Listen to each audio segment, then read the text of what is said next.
On jure solennellement que nos intentions sont magiques. Bienvenue sur le podcast des Bizarre Sisters. Nous sommes Alice et Lucie, deux sœurs serres d'aigle. De multiples lectures, visionnages et discussions potteriennes transforment notre vie depuis plus de 20 ans.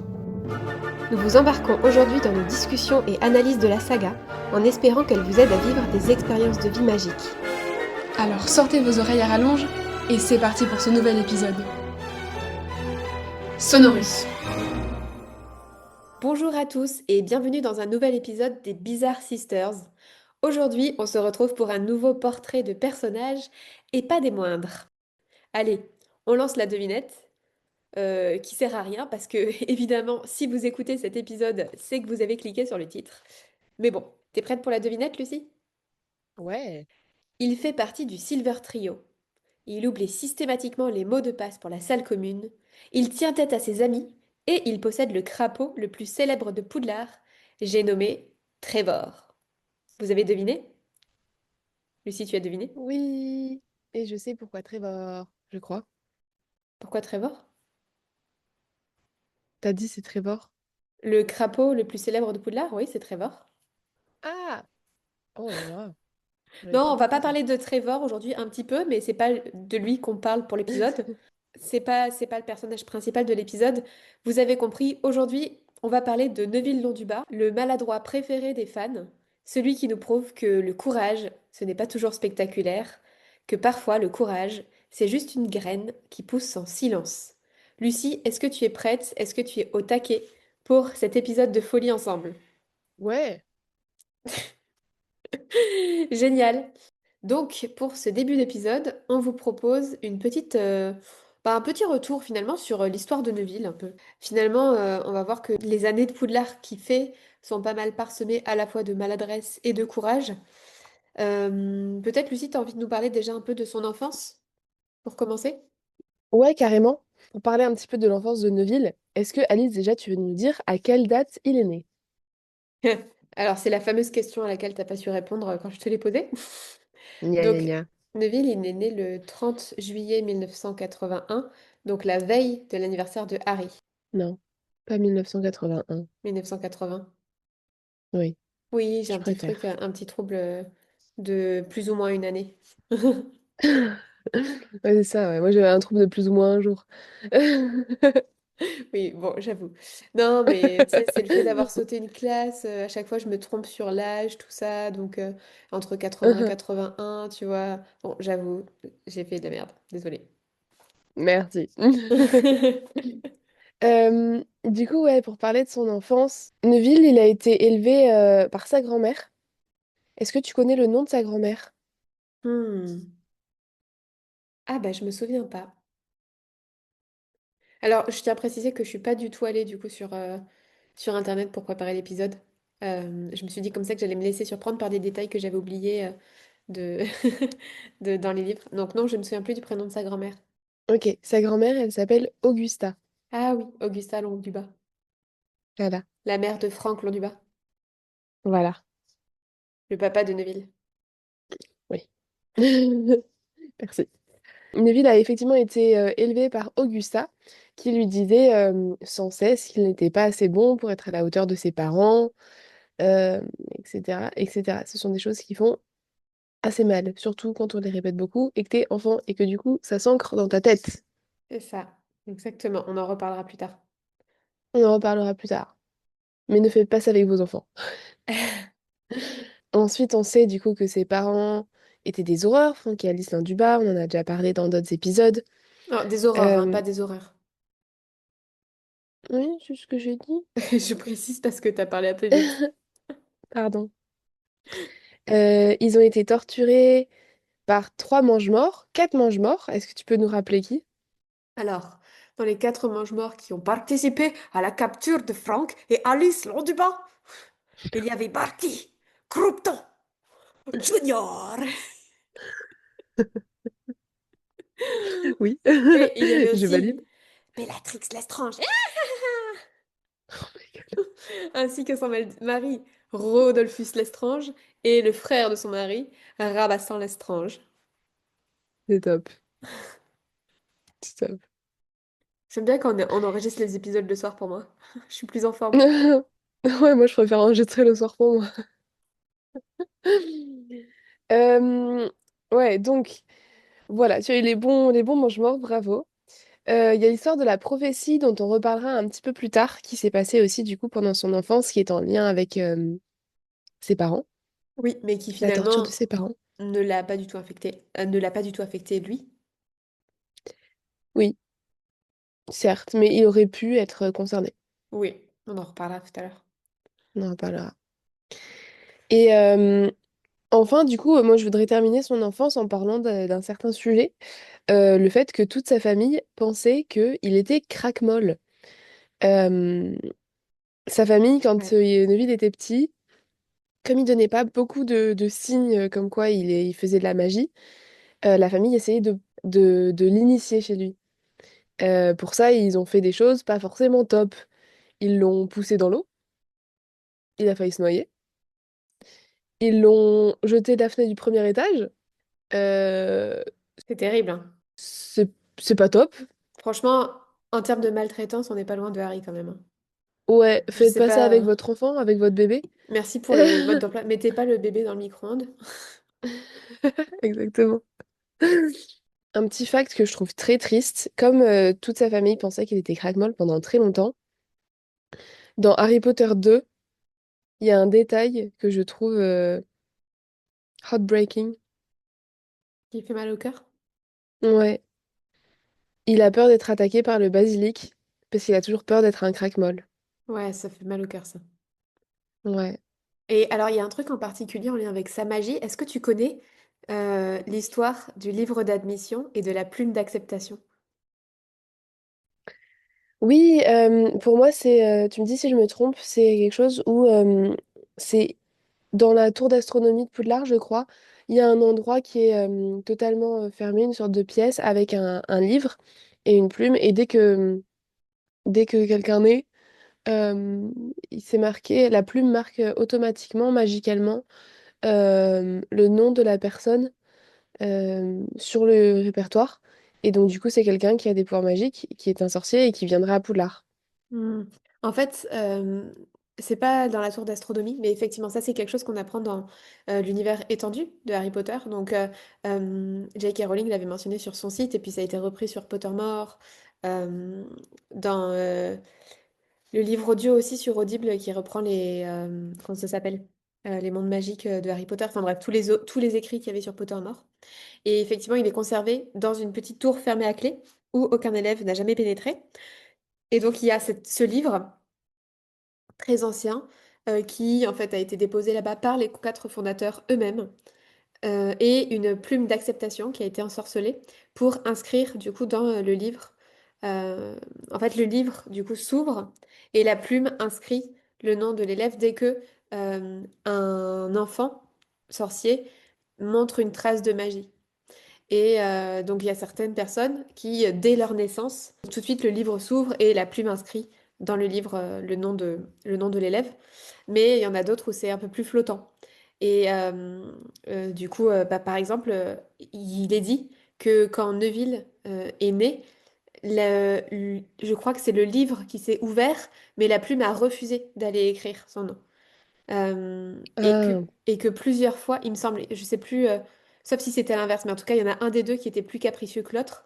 Et du coup, que plusieurs fois, en fait, ils se sont pas mis d'accord. Il y en a un qui avait envie de dire, mais si, vas-y, pour ce petit truc, on va mettre Neville dans du bas. Et l'autre qui considérait que non, en fait, il n'y avait pas assez de magie pour inscrire le nom pour l'instant. Et ah oui, c'est ça, c'est le livre des admissions qui est très sévère. Je suis en train de vérifier en même temps. Et donc du coup, effectivement, la plume est très sensible, elle peut détecter la moindre trace de magie, mais le livre est très difficile à convaincre, et des fois, il se referme violemment pour empêcher la plume d'écrire quoi que ce soit. Et notamment, par exemple, c'est grâce à la vigilance du livre des admissions, qui se referme si jamais, du coup, pour lui, il n'y a pas assez de magie. C'est grâce à ça qu'il n'y a aucun crackmol qui n'a jamais étudié à Poudlard. Voilà. Et donc, visiblement, le livre était assez hostile à la possibilité bah, que Neville vienne étudier à Poudlard, jusqu'au jour où, qu'est-ce qui s'est passé? Quel est l'acte qui, du coup, qui a révélé vraiment pleinement sa magie, Lucie? C'est pas le jour où justement on l'a fait sauter de la fenêtre du premier étage et qu'il a survécu? Ouais, c'est ça, c'est que son grand-oncle Algie le tenait par les pieds au je sais pas combienième étage. Et du coup, Je crois que c'était le premier étage. son grand-oncle Algie le tenait par les pieds au-dessus d'une fenêtre. Et, et le super grand-oncle, hyper responsable, on lui propose une meringue au citron, donc il lâche son petit-neveu par la fenêtre, tout va bien. Et du coup, Neville rebondit jusqu'à la route. Voilà. Et c'est grâce à ça que du coup Neville s'est vu offrir son précieux cadeau, Trevor. Et on peut se comprendre que Neville, du coup, il ait eu un affect particulier pour Trevor, dans le sens où ça a été la reconnaissance de sa magie, et donc ça a été associé à un heureux événement pour lui de dire, ah ben en fait je suis bien un sorcier. Mais par contre, moi je trouve ça abusé de la part du grand-oncle d'avoir offert un crapaud, quoi. Après, moi, si je peux partager une true story aussi, Une quoi? enfin une histoire vraie. Mhm. Toi aussi, Euh, on t'a tenu par les pieds par la fenêtre quand t'étais petite, tu te souviens? Non? Pas ça? C'est ce que je voulais dire. Non, mais par contre, effectivement, mes sœurs, quand elles ont appris que j'étais née, elles ont été plus contentes de recevoir des doudous que de savoir qu'elles avaient une sœur. Voilà, c'est tout ce que j'ai à dire. Lucie, tu as un petit truc à partager à nos auditeurs, peut-être? Besoin de faire une petite thérapie à travers le podcast? Non, mais voilà. Hmm. Bref, donc finalement, Neville apprend qu'il est bien un sorcier. Lucie aussi.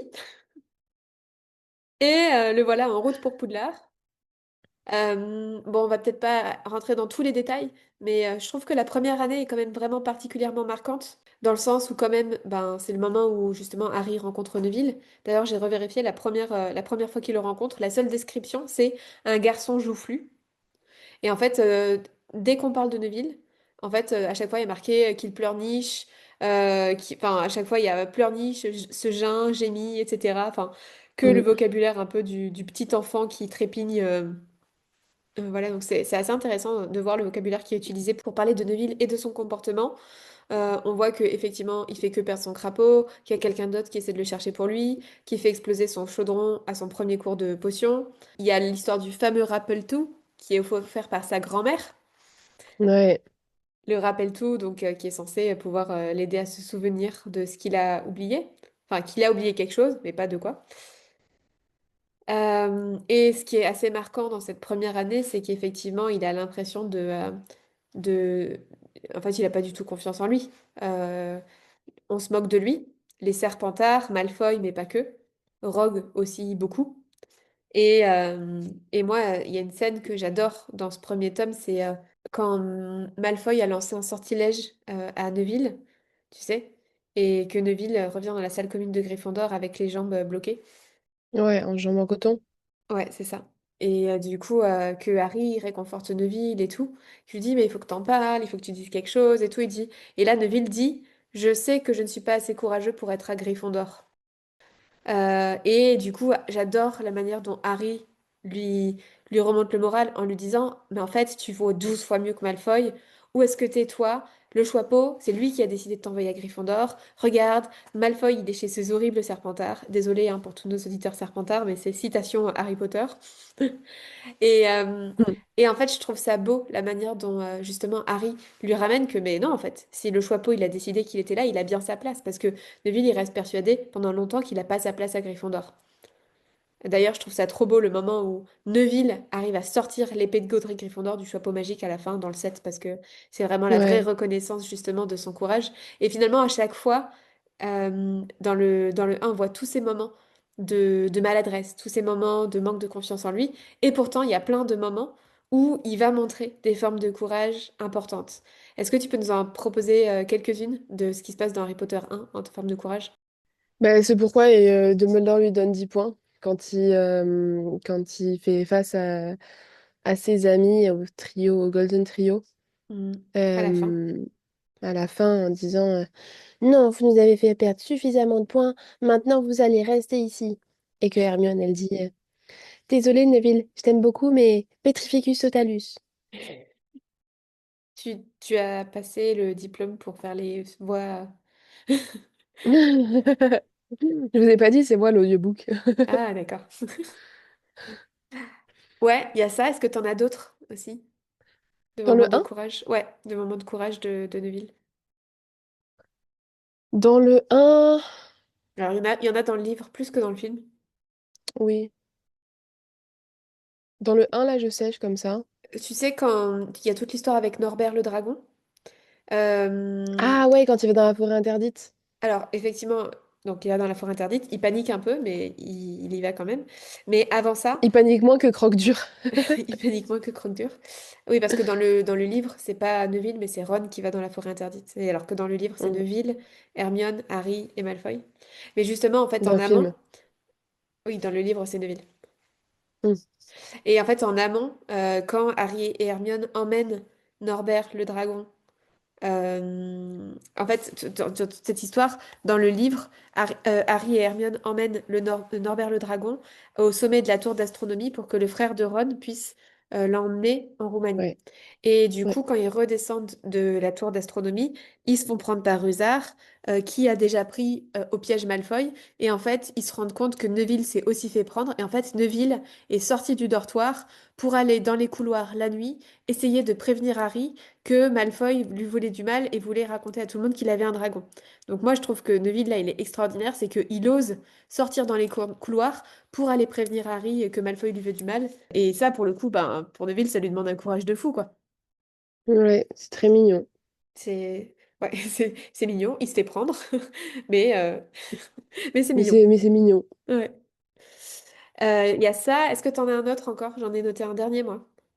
Dans Harry Potter 1 encore? Ouais. Je veux bien une piste. C'est pendant un match de Quidditch et c'est dans les livres aussi. Justement, après que Mm. Harry ait dit à Neville qu'il vaut 12 fois mieux que Malfoy, la prochaine fois qu'on voit une altercation Neville-Malfoy, c'est un match de Il, il, Quidditch. s- il fait pas justement face à Malfoy en lui disant qu'il vaut mieux que lui ou quelque chose comme ça? Exactement, Neville, il se retourne face à Malfoy et lui Ouais. dit, je vaux 12 fois mieux que toi. Et du coup, Malfoy rigole. Et donc, Malfoy, Crabbe et Goyle commencent à provoquer Ron, Hermione et Neville. Et finalement, Neville se retrouve à attaquer et se battre contre Crabbe et Goyle ensemble pendant le match de Quidditch. Et ce qui est assez improbable quand même pour un Neville trouillard, peureux, etc. Il prend son courage à deux mains et il va dans la baston. Et on a le détail qu'il finit à l'infirmerie dans les pommes, mais il est allé se battre. Et tu vois, c'est là aussi justement qu'on voit bien que le Choixpeau, il s'est pas trompé. Et qu'en fait, on a le droit d'être courageux et, euh, et en même temps d'avoir une forme de trouillard, enfin d'être trouillard, d'avoir une forme ouais, tu vois, de peur qui est vraiment présente. Enfin, les deux sont compatibles en fait. Mm. Et du coup, tu vois, pour moi, il y a quand même quelque chose qui est assez intéressant, c'est ce truc où on sait que voilà, la plume et le livre d'admission ont hésité parce qu'ils n'étaient pas sûrs que Neville ait suffisamment de magie en lui, que il s'est pris pour un craque-molle pendant longtemps, que sa famille pensait qu'il serait pas, enfin, qu'il serait craque-molle plutôt que sorcier. Et finalement, la magie, elle se réveille au fur et à mesure en lui. Et il devient de plus en plus puissant. On va parler. En fait, moi, je trouve que Neville, c'est un peu comme un Pokémon. Oui, je vois ce que tu veux dire. Bah, en fait, il a trois évolutions, enfin deux évolutions, tu vois. Genre, il passe de Pokémon numéro un Neville égale enfant maladroit, à évolution, bam, adolescent qui ose, évolution, bam, adulte hyper enraciné et confiant, tu vois. J'adore. Voilà, ça c'est la nouvelle punchline. Neville, c'est un Pokémon. Mais c'est vrai, et du coup, il y a quand même quelque chose, tu vois, on va en reparler, mais dans cette magie de la persévérance, de la persistance, tu vois, je continue à y aller, même si je vois pas les résultats, même si pour l'instant, je suis pas encore, ma magie est un peu faible par rapport à celle des autres, mais cette magie, elle se réveille au fur et à mesure, et puis on va en parler, et ça va finir par devenir un héros incroyable, quoi, et qui Ouais, révèle le courage qui sommeille en lui. ouais, trop cool. Pour continuer du coup avec son adolescence, comme tu l'as dit, c'est à la base un enfant maladroit, peureux, qui a peu de confiance en lui. La preuve, il se fait une liste de mots de passe pour pas oublier. Il a peur de Rogue, c'est sa plus grande peur. Mais au fond, comme tu le disais, c'est effectivement un vrai Gryffondor. Il stand up for himself, enfin, il se défend lui-même, quoi, en gros. Ouais. C'est comme J'adore ça que comme tu en dirais en fait ta français? préparation des épisodes elle doit être hyper laborieuse parce que tu sais plus parler français à force de vivre à l'étranger. Mais oui, des fois, je bug un peu sur comment on traduit en français. Bah alors. J'avoue. Il va venir en fait prendre le courage et parler en son propre nom et prendre sa défense, comme tu disais par exemple face à Malfoy. Euh, je trouve qu'un autre moment de courage, par exemple, c'est dans Harry Potter 4 quand il va demander à Ginny d'aller au bal avec lui. Carrément. Parce que on le voit bien, enfin, tout le monde redoute d'aller demander à une fille d'aller à la danse avec lui et tout ça. Tous les Et ados. puis, Enfin, oui, tous les ceux de l'année d'Harry, en tout cas. ouais. Et, et puis, t'as Neville qui fait ça en soum soum et qui a réussi à demander à Ginny comme un pro, quoi. Ouais. Non, c'est clair que là, pour le coup, c'est un good move de sa part, quoi. Ouais. Et Et puis, après, ce que j'aime aussi, c'est que le long de son parcours, il est quand même soutenu de manière discrète mais régulière par différents personnages. Donc on a parlé de Harry tout à l'heure, tu vois, qui est là pour l'encourager, lui dire que si, il a de la valeur et tout, qu'il se reconnecte à ça. Mais par exemple, moi j'adore quand Lupin, il choisit Neville dans le cours de défense contre les forces du mal, contre les épouvantards, et qu'il lui demande de venir en tant qu'exemple, alors que Rogue fait que le martyriser, que Rogue fait que le moquer, etc. Et en fait, Lupin, il vient mettre en lumière qu'en ouais. fait, Neville, il est capable de réussir dès le premier coup quelque chose en fait en défense contre les forces du mal. Et ça, mais c'est génial parce que en termes de, de booster de confiance en soi, il a tout compris comme prof, il est génial, Lupin.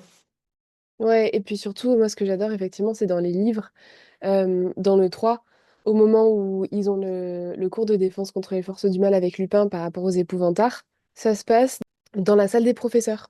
Et Ouais. donc, du coup, Lupin, il arrive dans la salle des professeurs. Et puis là, euh, t'as Rogue qui dit, mais qu'est-ce que tu fais et tout. Enfin, il est un peu saoulé, quoi. C'est la salle des profs, c'est pas la salle des élèves, là, pas la salle des premiers, des troisième années, des Gryffondors, etc. Et c'est là justement où Rogue il va dire ouais, à ta place, je prendrais pas Neville comme exemple. Donc là, perte de confiance plus de Neville. Et puis dans la foulée, Rogue il dit ah mais non, mais justement, Non, justement, Lupin qui dit. oui, pardon. Lupin qui dit mais justement, c'est Neville que je vais prendre parce que j'ai confiance en lui et tout. Et là, reboost de confiance. Ouais. Ouais, c'est top. Alors pour l'année 4 c'est un peu particulier quand même parce que je trouve qu'il y a une grosse différence entre le film et le livre. Et en fait, le film lui a donné beaucoup plus d'importance. D'ailleurs, les films, pas que le 4 mais aussi le 5 lui ont donné beaucoup plus d'importance que ce qu'il en a vraiment. Tu vois où je veux en venir ou pas? Non. Dans le 4. Ouais, en fait, Ah, si, oui. Oui, je sais. vas-y. Dans le 4 il y a plein de choses où c'est Dobby, dans le livre, qui les dit à Harry Potter. Quand Ron et Hermione sont envoyés dans le bureau de Dumbledore ou McGonagall pour être envoyés au fond du lac globalement, quand ils sont en train d'aider Harry dans la librairie, pour savoir comment est-ce qu'il va faire pour rester 1 heure sous l'eau. Après, Maugrey et Folleuil, il dit à Neville qui passe soi-disant par là, aide Harry et aide Potter à ranger ses livres, tout ça. Mm. Et donc, c'est là où une conversation émerge et que finalement, il vient à dire qu'il y a la branchiflore qui existe. Alors que dans les livres, c'est Dobby qui Mm. va trouver la branchiflore pour Harry. Et pareil dans Harry Potter 5. Ouais. Dans Harry Potter 5, c'est Neville dans le film qui découvre euh, la salle sur demande. Enfin, c'est lui qu'on voit découvrir la salle sur demande. Alors que dans le livre, c'est Dobby, encore une fois, qui va dire à Harry, ah, mais il existe une salle spéciale. Ouais, et c'est une facilité de narration pour le film, en tout cas d'enlever probablement Ouais. les effets spéciaux dont il y avait besoin pour faire Dobby. Donc c'est sans doute une coupe budgétaire, malheureusement pour mon amour pour Dobby. Ouais, Euh, alors une coupe budgétaire, oui, mais je pense aussi que c'est aussi par rapport à la narration et que si devait remettre Dobby, il aurait fallu remettre Dobby, mais pas que juste pour cet instant. Il aurait fallu remettre l'histoire de la SALE, ouais. etc. Et juste couper les elfes de maison, c'était plus simple d'un point de vue narratif et scénario aussi, C'est dommage, moi j'imagine. j'aurais bien aimé revoir Dobby qui tapote sur l'épaule de Harry en pleine nuit et qui lui fait coucou. Peut-être dans la série. Ah là là, ce coucou de Dobby, il est quand même magique, hein. Ah, il est incroyable. Ouais. Mais ouais, donc du coup, bref, Neville prend un rôle quand même vachement plus important parce qu'on parle de Dobby, mais pour référence sur notre podcast sur les elfes de maison, découvrez l'épisode numéro. L'épisode numéro 6. Yes.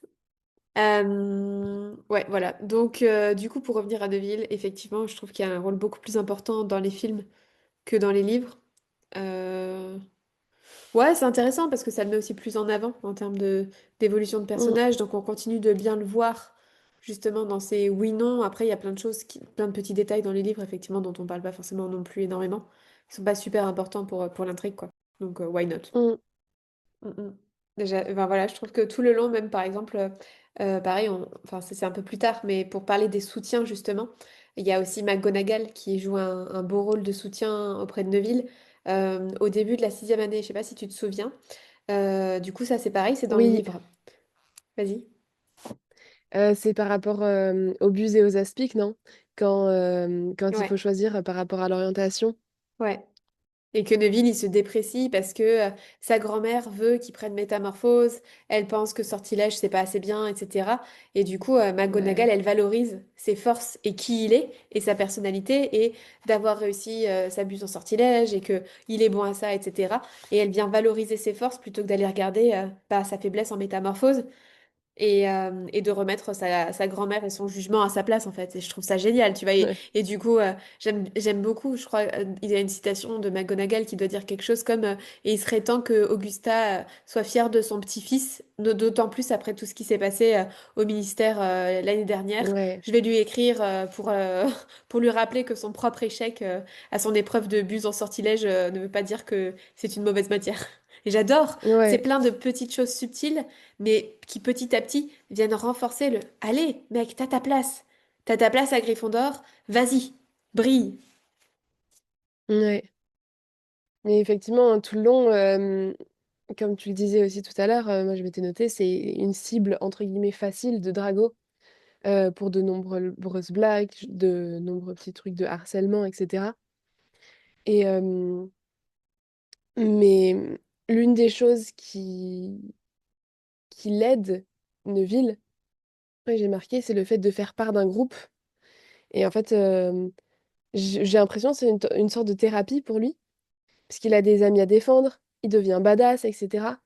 J'ai marqué plein de petits exemples, effectivement, dans Harry Potter 5, avec la bataille du ministère, par exemple. Effectivement, il fait partie d'un groupe. Il est avec, bah, c'est le Golden Trio et le Silver Trio, en gros. Et donc, du coup, le groupe ensemble, bah, ils vont au ministère, ils font tout ce qu'on sait, et ça fait de eux des gens badass, quoi, qui se défendent, etc. Et pendant ce moment-là, il fait partie d'un groupe. Ouais, et déjà, je pense que même avant ça, il y a l'AD, en fait, tout simplement. Et d'ailleurs, Neville et C'est ce que j'allais Luna, dire. tous les deux, il y a quand même un beau miroir entre ces deux personnages qui trouvent justement leur place dans l'AD.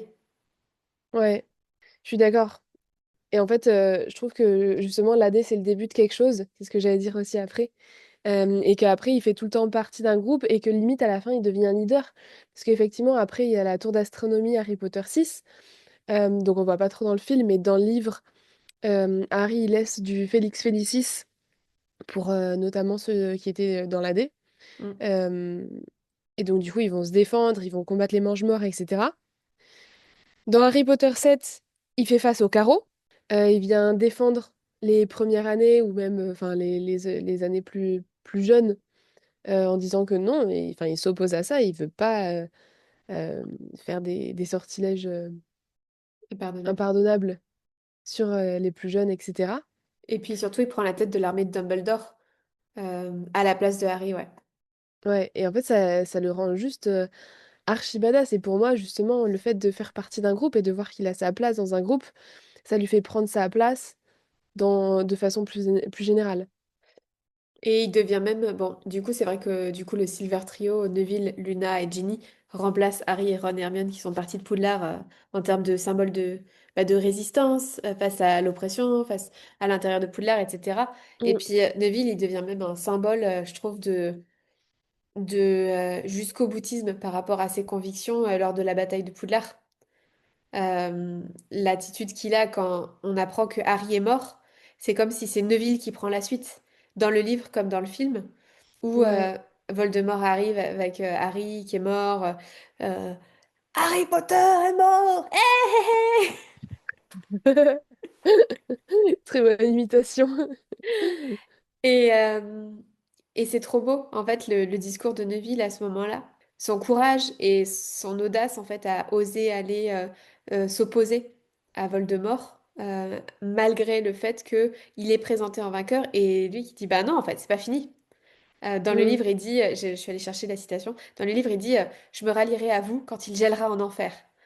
Et dans le film, il a ce super discours qui a été Ouais, c'est trop beau. Il dit, ça change rien que Harry soit mort. Des gens meurent tous les jours. Des amis, de la famille. Oui, on a perdu Harry cette nuit. Mais il est là, dans nos cœurs. Ils, parce, et au pluriel, mais du coup parce qu'il parle de tous les morts, Fred, Tonks, etc. Ils ne sont pas morts en vain. Ce n'est pas fini! Et là, il prend l'épée de Godric Gryffondor et il va s'attaquer à Nagini. ouais, Mais c'est trop beau. Enfin, vraiment, là, vraiment pour j'adore. moi, c'est... Tu vois, tu parlais de la prophétie, où effectivement Neville aurait pu être l'élu. Et pour moi, quand Harry a l'air d'être mort, Neville, il prend la suite. Ouais, je suis d'accord et je suis d'accord aussi. Enfin, vraiment, j'adore. Je suis pas forcément une grande fan de Neville, entre guillemets, de façon générale, Ah mais ouais? j'adore sa. Ouais, enfin, je sais pas. Je l'aime bien, tu vois, mais je dirais pas du tout que c'est mon personnage préféré. Hmm. Mais par contre, il a une. C'est pas rédemption le mot, mais il a un progrès de personnage, Une de évolution, ouais. personnalité, de caractère, ouais, une évolution de dingue. Mm. Mais tu vois, pour moi, c'est beau parce que justement, finalement, il finit en héros, en symbole vraiment de la résistance, probablement médaille de Merlin, de l'ordre de Merlin, première classe, ou deuxième, ou je sais pas comment sont attribuées je sais plus comment sont attribuées les récompenses. Mais en tout cas, ce que je trouve beau, c'est que finalement, depuis le début, on dit il aurait pu être l'élu. Et à plein de moments, on se dit, non, mais en fait, enfin, si Neville avait été l'élu, mais l'horreur, quoi. Et alors qu'en réalité, une fois que Harry est plus là, bah en fait, clairement, Neville aurait pu être l'élu numéro 2 et du coup prendre la place Mm. de l'élu numéro 1 et continuer. Et d'ailleurs, c'est ce que Harry il fait quand il apprend qu'il doit mourir. Il croise Neville et il se dit, je vais dire à Neville qu'il faut que le serpent meure pour pas qu'il y ait que Ron et Hermione. Et du coup, il choisit en quelque sorte son successeur. Mm. Donc ça veut dire que Harry, de lui-même, au moment où il va mourir, il choisit que c'est Neville qui va continuer sa mission, quoi. C'est vrai, j'avais pas pensé à ça. C'est trop beau et je trouve que euh, en termes de comparaison, tu vois, Neville, il a tout le temps un truc où il est comparé à d'autres. Et du coup, il est Mm. comparé à Harry beaucoup par rapport à, en tout cas pour le lecteur, par rapport à la prophétie. Il y a un miroir entre leurs deux vies, qui sont très Ouais, proches finalement. très Euh, proche. Vu que bah, les parents de Harry sont morts, mais les parents de Neville sont fous. Donc ils ont grandi sans parents, élevés par de la famille, pas forcément dans des bonnes conditions, en termes de maltraitance d'enfants. Euh, Ouais, et en fait, ils ont quand même ces mêmes bases-là.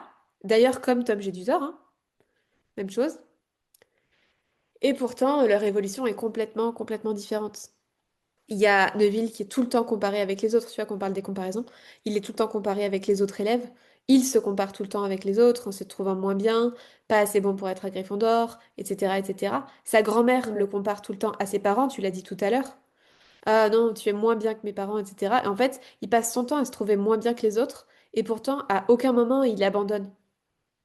ouais, À aucun moment, il se dit, bah non, en fait, je suis pas assez bon, je vais partir de Poudlard, et puis je vais aller étudier dans un lycée moldu des mathématiques, et puis faire carrière dans du jardinage d'agrément. Enfin, c'est bizarre comme carrière, en tout cas. Mais enfin, le chemin mathématique, enfin bref. Mais je pensais aux profs de botanique. oui, j'ai compris. Enfin bref, tu vois, à aucun moment, il se dit, non, mais en fait, finalement, j'ai peut-être pas assez de magie, j'arrête, quoi. Mm. Continue. Et il abandonne jamais, quoi. Ouais, Et ça, pour moi, tu vois, tu dis, c'est c'est un vrai pas. Gryffondor. C'est un vrai Gryffondor, vraiment. Il a pas sa place pour rien. Et puis surtout, quand tu dis, c'est pas mon héros préféré et tout, je le comprends. Et je pense que c'est fait exprès aussi dans l'histoire. Ouais, Mais pourtant, c'est un dans lequel on peut se reconnaître, on peut reconnaître des parties de nous. Et ce que je trouve beau, c'est qu'il montre que finalement, le courage, c'est pas juste le courage qu'incarne Harry, mais que, enfin, voilà, c'est pas parce que tu brilles pas du même éclat que mm, l'élu, que tu vaux moins, mais c'est ta persévérance qui va t'aider à devenir un héros, en fait, et à révéler ta valeur pleinement au monde, quoi. ouais, je suis d'accord.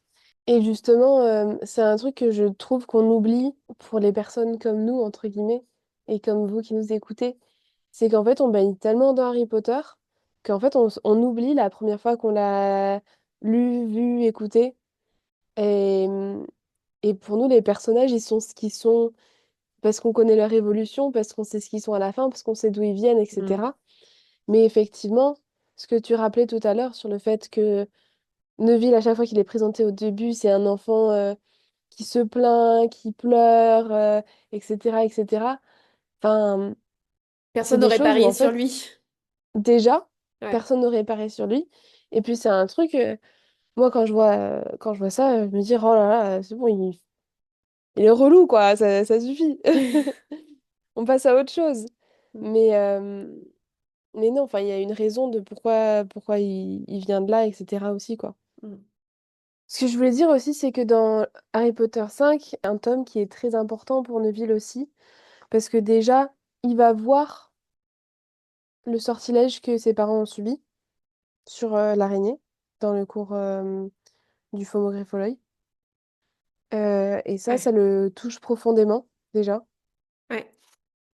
Et il va subir lui-même le même sortilège également. Le sortilège de Loris? Oui. Il Euh, le subit dans le ministère, non? Ah oui, mais dans le 5 du coup, effectivement, pas dans le 4. Oui, non, je te parle du 5 moi. Ok. Oui, pardon. Il va le subir effectivement après. Euh, il se bat au ministère, du coup, comme on disait, il casse la baguette de son père. Ouais, Et important. important, et justement, je trouve que c'est très important parce que c'est quelque chose qui peut être un peu dévastateur parce que c'était la baguette de son père, la baguette d'un Aurore. Une des choses qui le ramenait à l'homme et l'aurore que son père était Mm. avant qu'il perde la mémoire. Et pourtant, suite à cet événement malencontreux, il va en avoir une qui est plus suited for him. Il lui va mieux. Merci. Vous avez un petit cours Euh, d'anglais by Lucie en même temps, hein. effectivement, une qui va être plus pour lui. Et, et donc, du coup, il va réussir à faire la meilleure magie aussi. Parce que forcément, quand tu as une baguette qui n'est pas la tienne, qui n'est pas faite pour toi, euh, c'est pas... ça marche moins bien. Je vais prendre Ouais. l'exemple des chaussures. Quand tu as des nouvelles chaussures, il faut un temps pour qu'elles s'adaptent à tes pieds. C'est pas Oui, la même alors, chose, mais c'est la même idée. ouais, enfin, sauf que du coup, c'est pas le cas avec une vieille baguette. Elle s'est déjà adaptée à Non, quelqu'un d'autre, quoi. oui, c'est ça. Mais du coup, elle Ouais. peut pas se réadapter à toi. Il faut juste que Et, toi, t'essayes de faire de ton mieux. et d'ailleurs, il y Et a ce que deux je... personnages qu'on connaît qui sont assez importants, qui ont le même problème. Dans les premiers Harry Potter, il y a Neville, effectivement, qui a la Ron, baguette de son père. Ouais. Et effectivement, Ron, qui a la baguette de... Percy? Non. Non, Charlie. Ouais. Où il y a le crâne de licorne qui sort un peu au bout. Ouais, Et d'ailleurs, pareil, à partir du moment où Ron change de baguette, ça va quand même un peu mieux, quoi. clairement. Mm. Mais effectivement, la grand-mère de Neville est très très fière de lui à partir du moment où euh, déjà il va au ministère et puis après tout ce qui se passe après, elle est très fière de lui et c'est beau de voir enfin que elle le reconnaît à sa juste valeur pour qui il est et tout ça. Ouais, en fait, c'est un truc pour moi qui fait partie des leçons essentielles de Neville. D'ailleurs, bah, j'en parle un peu dans mon livre, hein, dans le Magic Express. J'en parle dans le sens où Neville, pour moi, c'est un super symbole pour ça. Du fait que on peut passer de poids du passé, de l'histoire, de l'héritage familial qui sont lourds. Et clairement, par exemple, au début, ce qui plombe Neville, c'est justement la comparaison à ses parents, la honte aussi de... En fait, euh, sa vision de son passé, c'est que ses parents sont devenus fous, donc il a honte de ses parents et il veut pas en parler. Et le cinquième tome, c'est vraiment le tome où Neville il se révèle. Dans le Mm. 4, Harry commence à découvrir des choses sur le passé de Neville, notamment à travers les souvenirs de la Pancine de Dumbledore, etc. Et dans le 5, euh, ben, il y a le secret de Neville qui est dévoilé en allant à Sainte-Mangouste. Pour avoir plus d'infos sur Sainte-Mangouste, écoutez notre épisode de podcast numéro, Lucie. 23. Voilà. Et du coup, il y a un moment où il a ce shift que le regard qu'il portait, c'était mes parents s'en foutent, donc j'ai honte. Et d'un seul coup, ça devient mes parents sont des héros de guerre, donc je suis fière. Et finalement, ce qui a changé, c'est le regard qu'il porte sur son passé et donc sur d'où est-ce qu'il vient. Et là, comme tu dis, l'attente de sa grand-mère, qu'il soit aussi bien que ses parents, qui lui pèse sur les épaules, de ne pas être à leur niveau, etc. D'un seul coup, il était dans l'enfermement d'honorer l'héritage familial, etc. Euh, En tout cas, il s'est enfermé là-dedans et du coup, de réussir à voir qu'il bascule, à dire, ben en fait, j'entends, mais par contre, maintenant, moi, je suis moi. Et du coup, je suis ma propre voix. Et je trouve ça très symbolique, justement, de dire qu'il casse la baguette de son père en lien avec cet héritage et que d'un seul coup, il reçoit sa nouvelle baguette à lui. Et là, tu sais, Ouais. la baguette, c'est comme le canal de ta magie, tu vois, qui Mm. va concentrer ta magie vers l'extérieur, de toi vers l'extérieur. Et là, c'est comme si d'un seul coup, il retrouve son propre canal, sa propre voix. Alors, tu l'écris voix O-I-X ou voix V-O-I-E, les deux marchent, je pense. Et c'est Je comme pense, si ouais. jusqu'à avant, il essayait d'être quelqu'un d'autre. Il essayait de passer par un autre canal.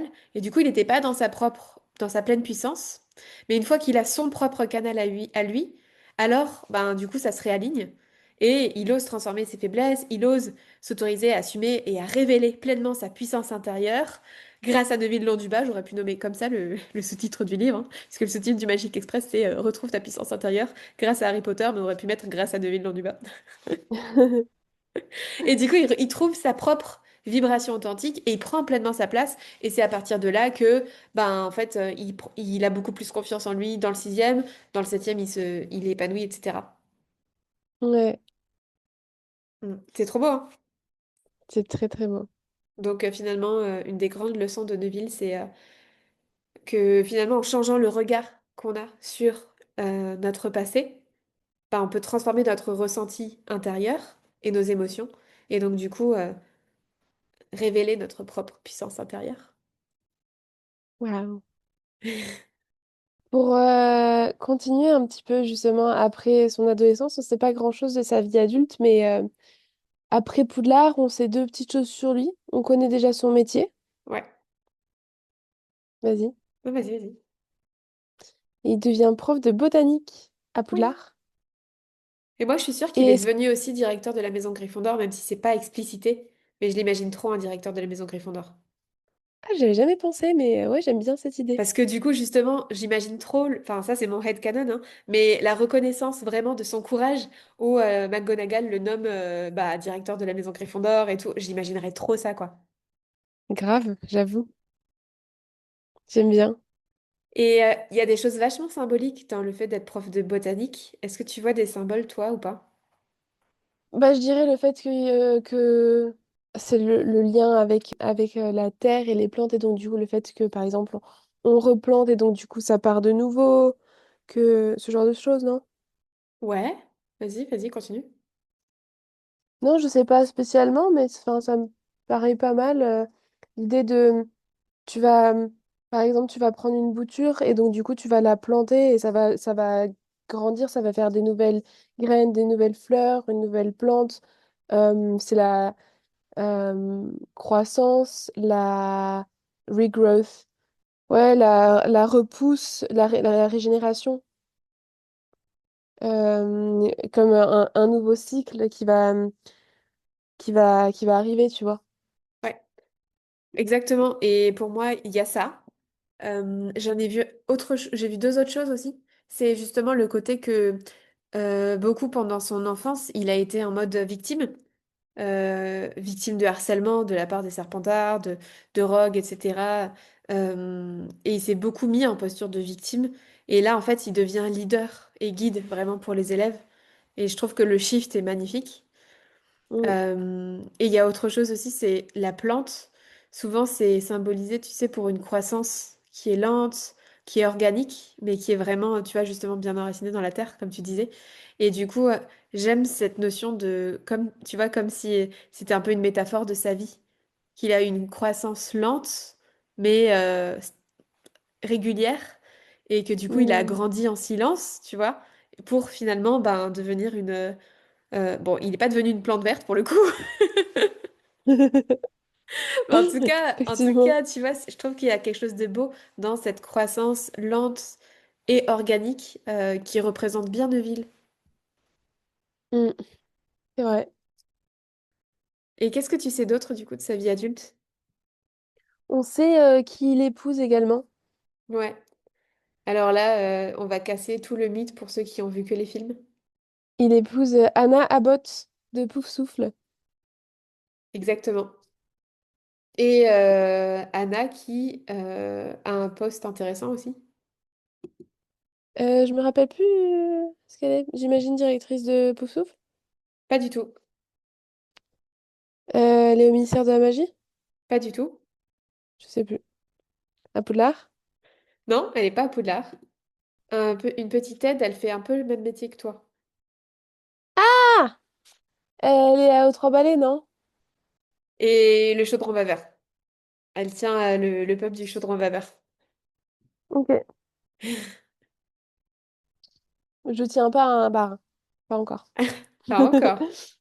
Du coup, ça y est, tu te sens un peu plus proche de Anna? C'est pas que c'est mon rêve, mais... moi, j'ai un petit truc étymologie. Alice, est-ce que tu sais ce que veut dire Neuville? Nœud, ville. C'est une ville où il y a des nœuds.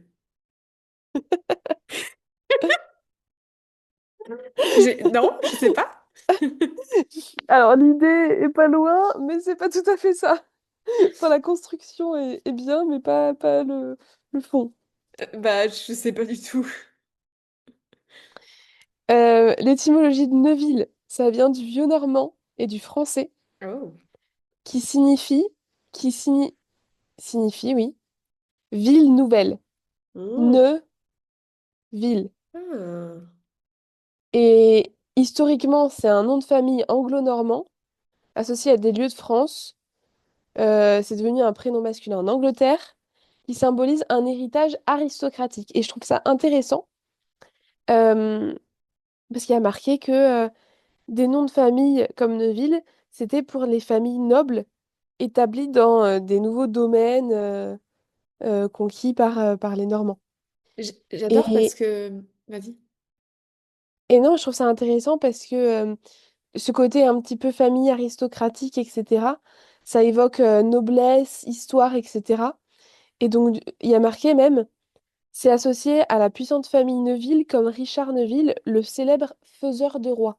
Du coup, ouais, je trouve que c'est intéressant parce que ça montre aussi que on attendait beaucoup de lui. Et rien que dans son prénom, ça montre que il était destiné à de grandes choses, etc. Et je pense que c'est aussi l'une des raisons pour laquelle sa grand-mère et ses oncles, etc., quand il était petit, ils essayaient de lui faire des choses parce qu'ils avaient envie que ce soit quelqu'un. Ouais, et surtout, ce que je trouve beau, c'est qu'il y a un truc dont on n'a pas parlé, c'est que le fait que Neuville, c'est un sang pur. Et ça a son importance par Ouais. rapport à la prophétie, justement, puisque dans la prophétie, on en a parlé rapidement deux, trois fois là, peut-être que pour approfondir un peu le sujet, en fait, la prophétie dit que la personne qui a le pouvoir de vaincre le Seigneur des Ténèbres a plusieurs caractéristiques. Est-ce que tu te souviens lesquelles? Il est né à la fin du septième mois. Ouais, Ses parents ont battu à trois fois le Seigneur des Ténèbres. ouais, Enfin, pas battu, affronter. mais combattu. Ah, ouais, voilà. Et c'est ça. Et en fait, il n'y a pas plus d'informations sur la personne. Et c'est en ça que ça peut s'appliquer aux deux. Et ce qui est... Et après, c'est le Seigneur des Ténèbres le marquera comme son égal. C'est ce que j'allais dire, ouais. Et du coup, ce qui est intéressant dans la prophétie, c'est que Voldemort choisit Harry plutôt que Neville, alors que Neville était sang pur et Harry est sang mêlé. Il choisit un sang mêlé comme lui, plutôt que de prendre un sang pur, quoi. Et Ouais, du coup, ça a quand même son importance, et je trouve qu'il y a cette notion dans l'étymologie du prénom, du coup, qui est apportée. Donc ouais, intéressant. Mm. c'est vrai. T'as cherché le nom du bas Et aussi? alors, j'ai pas cherché long du bas, j'ai cherché la version anglaise long bottom. Ouais. Bah, long du bas. Enfin, long des fesses, Euh, en fait. En français, voilà. si on devait traduire. Longue fesse.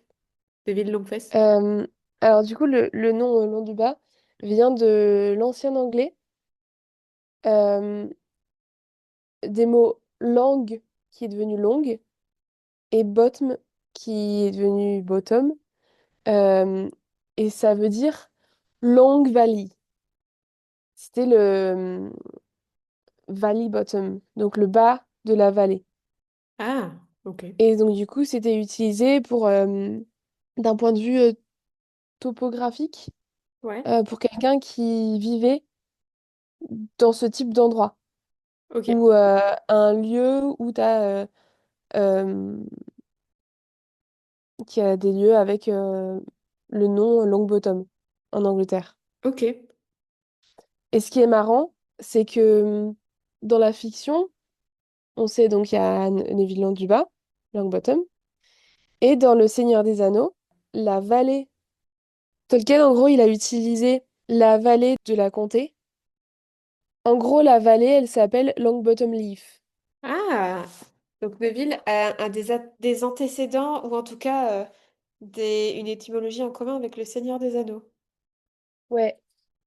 Et c'est la vallée de la comté qui est fameuse pour l'herbe à pipe. Donc en fait, Neville a un petit antécédent hobbit. Ouais, si ça te fait plaisir. Non mais c'est bien parce que ça le ramène justement dans la notion de prof de botanique, la comté. Bah, si tu veux, parce que c'est là où grandissait l'herbe à pipe, mais Oui, enfin oui. Après, je sais pas, enfin moi, la comté, ça m'évoque déjà le truc tout vert. Donc du coup, ça m'évoque oui. la botanique. Et puis, il finit par se marier avec Anna, qui tient une taverne. Donc du coup, ça fait aussi très hobbit quand même. Donc il a C'est quand vrai. même un petit... Donc après, Neville est un Pokémon, Neville est un hobbit.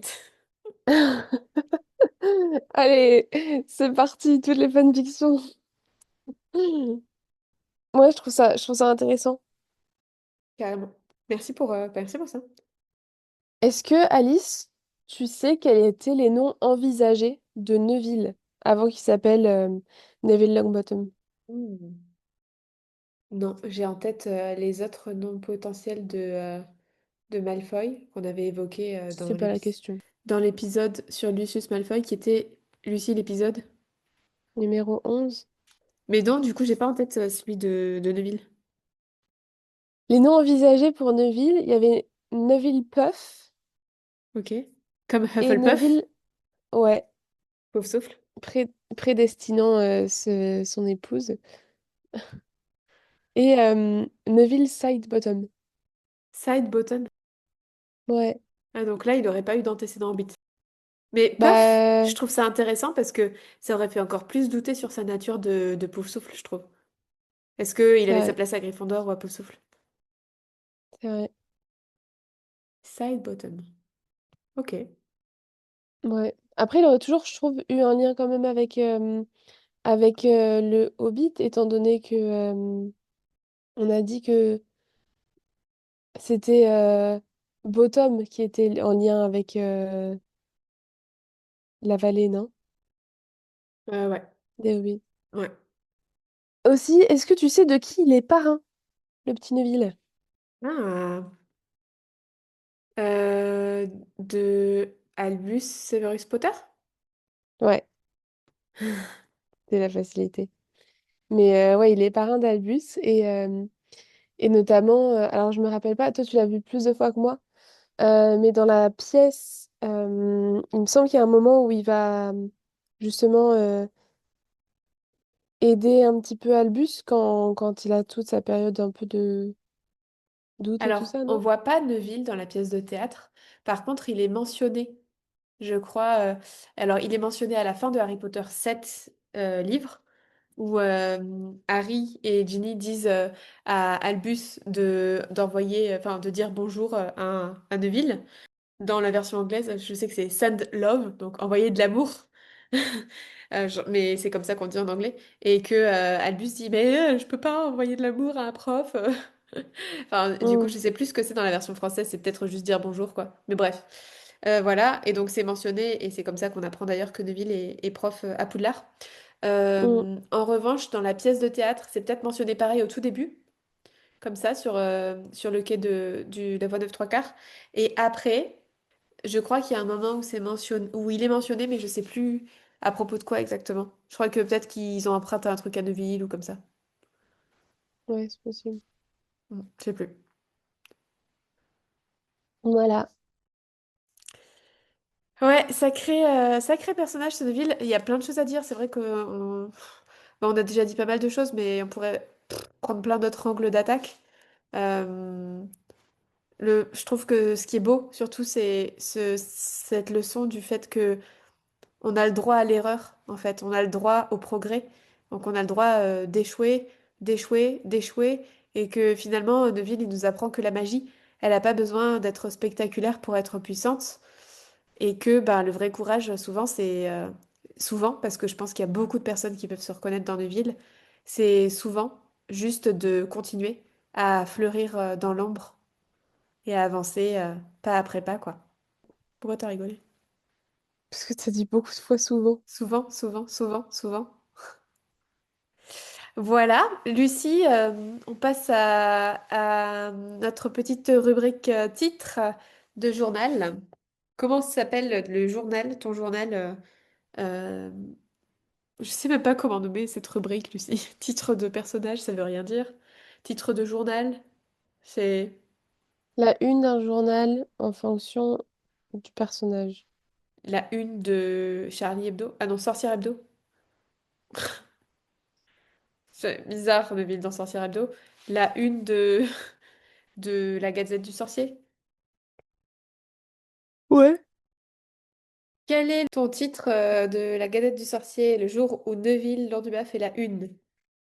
Euh, Alors j'avoue, j'ai un peu trouvé de dernière minute et que Sans c'est blague, vraiment nul. tu viens pas juste de prendre 5 minutes pour ça. Non, c'est pas vrai. Je vois pas ce que tu veux dire. C'est vraiment nul, hein. C'est juste, je voulais faire un jeu de mots. Vas-y. J'ai honte, je crois. Neville plante les graines de la confiance. J'adore! Comme ça, il y a un petit côté herboriste, professeur d'herbologie, tout ça. Ah, c'est trop chou. Euh, et en lien avec la confiance parce que bah voilà, il a pris confiance en lui. J'adore. Ok, Voilà. j'en ai préparé deux, moi.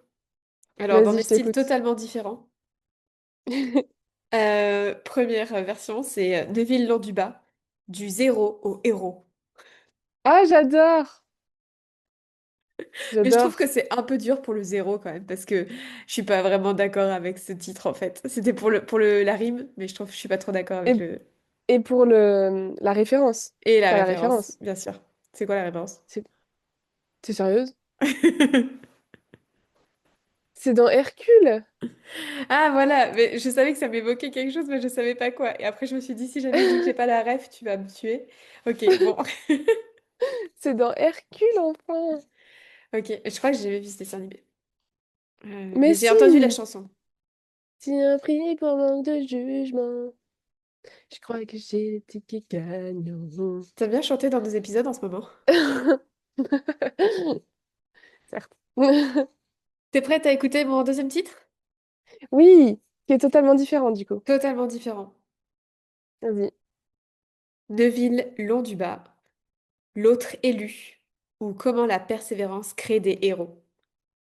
Euh, Ok, Bon, ça, ok. t'as l'air de moins aimer. Moi, je préférais celui-là. Non, c'est plus sérieux. Ouais. C'est marrant parce que du coup, j'ai remarqué dans les deux, t'as la notion de héros. Bah ouais, c'est vrai. Ben ouais, hein. Non, non, c'est vrai. Mais pour moi, c'est important parce qu'en fait, je trouve que bah, c'est quand même grâce à lui que Voldemort, il est mort. Hein.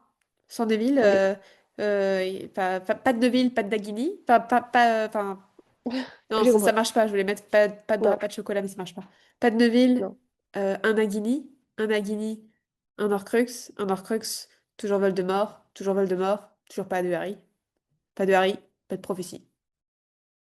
N'importe quoi. Hein? Je suis fatiguée. Il y a un shift dans tous nos épisodes de podcast. C'est le moment où, quand on commence, celle qui est du soir est plus réveillée que celle du matin. Et ensuite, au bout d'un moment, ça bascule. La prochaine Et fois, on sort. on vous fera deviner qui est le matin et qui est le soir. Allez, c'est parti. En tout cas, non, moi j'aime bien cette notion de l'autre élu. Enfin, en fait, quand j'ai pensé à ça, je me suis dit, c'est aussi un peu en référence à l'autre ministre, quand on parle Ouais, du ministre, du ministre Moldu, du premier ministre. ouais, Et j'aime bien parce qu'en fait, c'est aussi l'autre réalité où, ben ouais, Neville aurait pu être réélu. Et pour moi, il est élu différemment dans le sens où, bah ouais, il devient héros par sa persévérance, quoi. ouais. Donc, ouais, moi je préfère celui-là, mais visiblement, t'as préféré ma référence à Hercule. Non, mais les deux sont bien. Cool. Bien, je pense qu'on va arriver à la fin de cet épisode magique, intense. Merci d'avoir partagé ce moment avec nous dans cet épisode des Bizarre Sisters. On espère que ce portrait de Neville vous aura touché autant que nous. J'ai envie de dire, prenez soin de votre courage, même quand on plante des graines qui poussent lentement, n'est-ce pas, Lucie? Clin d'œil, clin d'œil. Et Oui, bah, on se retrouve très vite pour un nouveau voyage dans l'univers magique. À bientôt! à bientôt. Les Bizarre Sisters vous retrouvent prochainement dans un nouvel épisode. Et d'ici là, pensez à illuminer votre vie. Lumos.